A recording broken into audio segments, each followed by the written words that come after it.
마포대교에서 마주친 아들 부부의 충격적인 모습에 이렇게 사연을 보내셨다는데 무슨 일이 있으셨는지 바로 읽어보겠습니다. 안녕하세요. 이날 이때까지 이룬 것도 별로 없고 가진 것도 별로 없는 64세 할머니입니다. 가만히 내 인생을 돌이켜보면 64년이란 세월이 허무하기만 하더라고요. 먼저 제가 살아온 얘기를 간단히 해볼게요.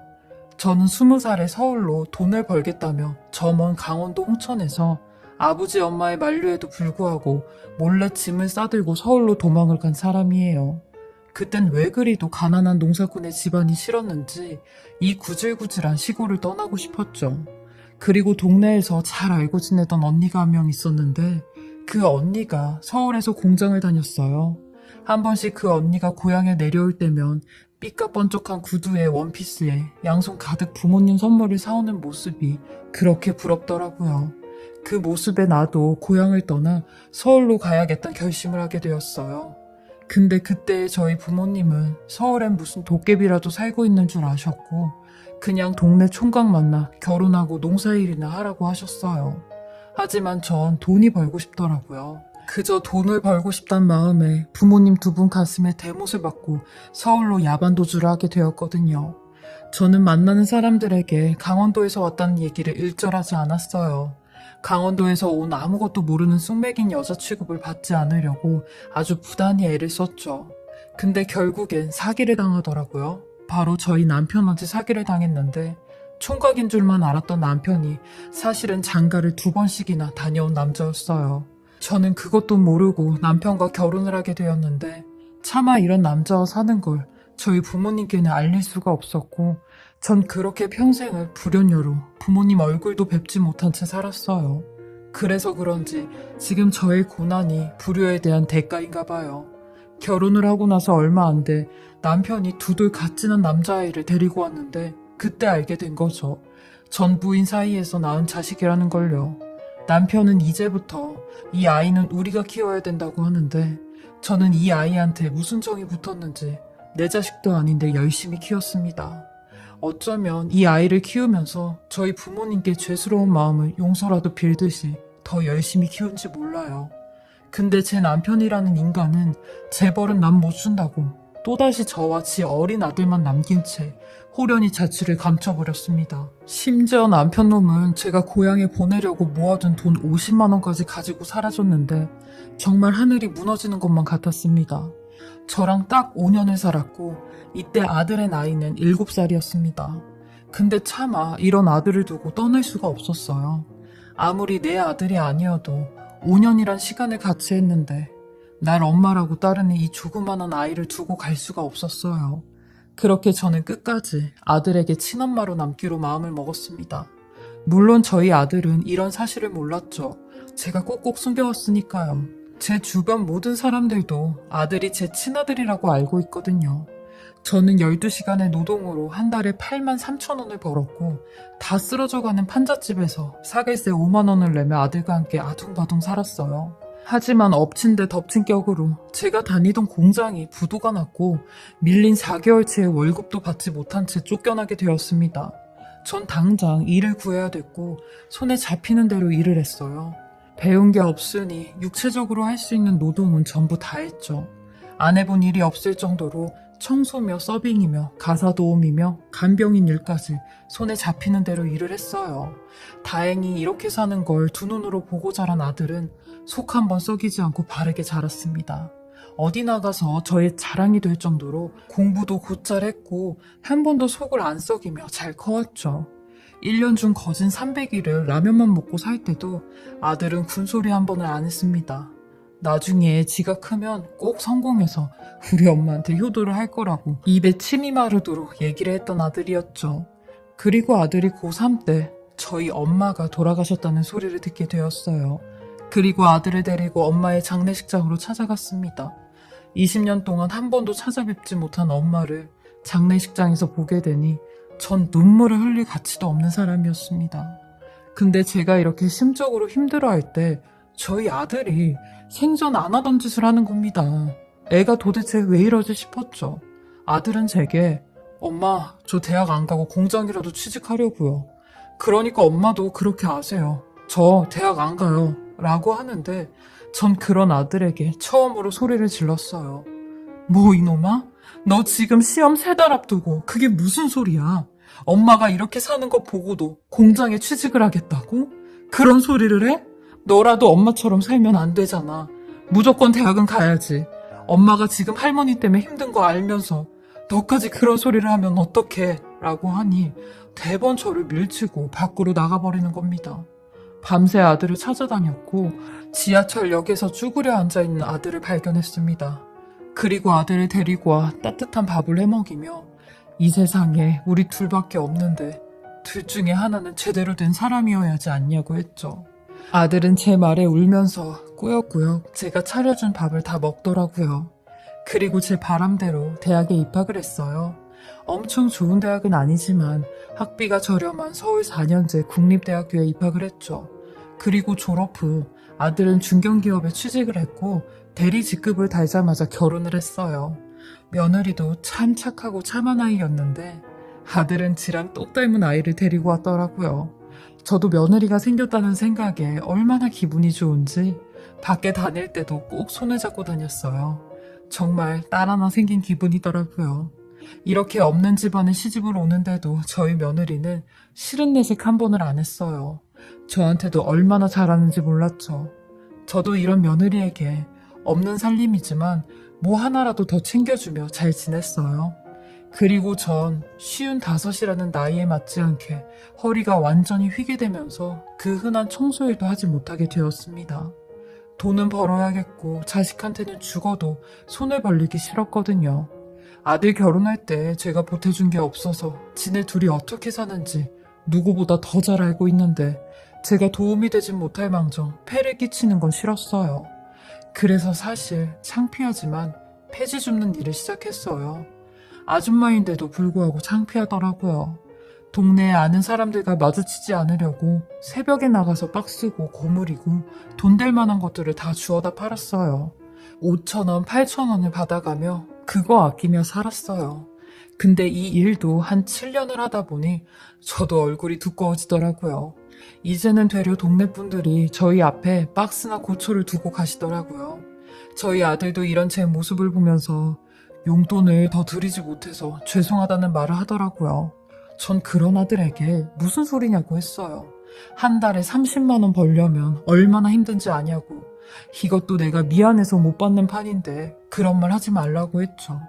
나는 내 인생이 지금 나한테 가장 잘 맞는 옷이라고 했어요. 근데 하늘도 무심하지.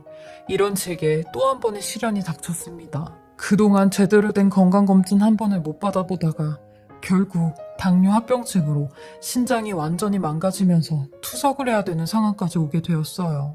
저희 아버지도 당뇨로 고생하시다가 돌아가셨는데 당뇨도 유전이라고 하더라고요. 병원에서는 이미 신장 기능이 10%밖에 안 남았다고 했고 지금이라도 당장 투석을 해야 된다고 했어요. 영원히 건강할 줄만 알았던 제가 나이가 드니 맨 망가지는 건 몸뿐이었어요. 그리고 제일 먼저 드는 생각이 돈이었죠. 투석 한 번 하는데 2만 원 정도 들고 주 3회를 받아야 한대요. 보통 한 번 하는데 4시간이 든다고 했죠. 투석을 하고 나면 그날은 아무것도 못한다고 의사 선생님이 신신당부를 하시는데 제 주 수입원인 폐지 줍는 일은 언감생신하지도 못하게 생겼더라고요. 투석 비용 2만 원에 왔다 갔다 택시를 타고 다니면 10,000원이 넘게 깨지는데 한 번에 3만 원을 쓴다는 건 제게 너무 큰 돈이었습니다. 제 사연을 들으시는 분들 중엔 3만 원이 뭐가 그렇게 큰 돈이냐 하실 텐데 없는 사람들 입장에선 그 돈도 크더라고요. 아들에겐 알리지 않으려고 했는데 보호자의 동의가 필요하다고 해서 어쩔 수 없이 아들과 며느리가 이 사실을 알게 되었죠. 아들은 제게 절대로 일하지 마시고 무조건 본인 말을 따르라고 하며 아주 단호하게 말을 하더라고요. 엄마가 제 말 안 들으시고 일하시면 그때는 정말 인연 끊고 살 거라는 말까지 해가면서요. 전 이런 아들의 말에 단돈 10,000원이라도 아끼려고 그 힘든 투석을 끝내고도 버스를 타고 다녔어요. 투석을 받으러 다닐 때마다 아들한테 3만 원씩 받았는데 제가 그 피 같은 돈을 어찌 쓰겠나요. 아마 이 사실을 알면 아들 며느리도 가만히 있지 않겠죠. 그날도 어김없이 투석을 마치고 집에 가는 버스에 몸을 실었어요. 그리고 창문에 기대 마포대교를 한참 동안 달리고 있는데 제 옆으로 웬 중국집 배달 오토바이가 한 대 지나가는데 그 좁은 오토바이에 여자랑 남자가 타고 있는 겁니다. 저는 속으로 아유 저 좁은 오토바이에 둘이 어지간히도 좋은가 보다 라고 생각을 하며 다시 한번 쳐다봤죠. 근데 세상에 그 오토바이에 제 아들과 며느리가 타고 있는 겁니다. 전 순간 제 눈이 어떻게 됐는지 알았어요. 기력이 없다 보니 별게다 보인다라고 생각했었는데 아무리 봐도 제 아들 며느리였죠. 전 너무 충격을 받았고 그 중국집 이름과 번호를 핸드폰으로 찍어 당장이라도 이게 어떻게 된 건지 알아내야 했어요. 제가 아들한테 전화를 걸어 이게 어떻게 된 일이냐고 하면 거짓말할 게 뻔하니 직접 그 중국집을 찾아가기로 마음을 먹었죠. 그 중국집에 전화를 하니 주소까지 아주 상세하게 알려주더라고요. 그리고 버스에 내려 택시를 타고 그 중국집을 찾아갔습니다. 저는 떨리는 마음으로 택시에서 내려 그 중국집 문을 여는데 주방 한켠에서 설거지를 하고 있던 여자가 나오는데 제 며느리였습니다. 저희 며느리는 절 보자마자 그대로 주저앉았고 저한테 와선 어머님, 죄송해요 라고 하는 겁니다. 저는 도대체 니들 여기서 뭐하고 있냐고 했어요. 회사에 있을 시간에 도대체 왜 여기서 일을 하고 있냐고. 내가 니네들 마포대교에서 오토바이 타고 가는 거 다 봤다고 사실대로 얘기하라고 하니 중국집 사장으로 보이는 아저씨가 대화하시라며 조용히 자리를 피해주는데 원래 며느리는 임신하고 나서 다니던 직장을 그만두고 두 아이들 키우며 집에서 살림을 했었는데 이런 며느리가 울면서 그동안에 있었던 일들을 쭉 얘기를 하는 겁니다. 세상에 저희 아들이 1년 반 전에 직장에서 권고사직을 받았다는 겁니다. 그 사실을 저한테 숨긴 채 1년 동안 계속 직장을 구했고 직장 구하면서 간간히 아르바이트를 했었대요. 근데 이번에 제가 크게 아프게 되면서 제 병원비라도 벌어봐야겠다고 이렇게 두 부부가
중국집에서 일을 하게 되었다는데 전 그 말을 듣자마자 제 자신이 너무 원망스러웠어요.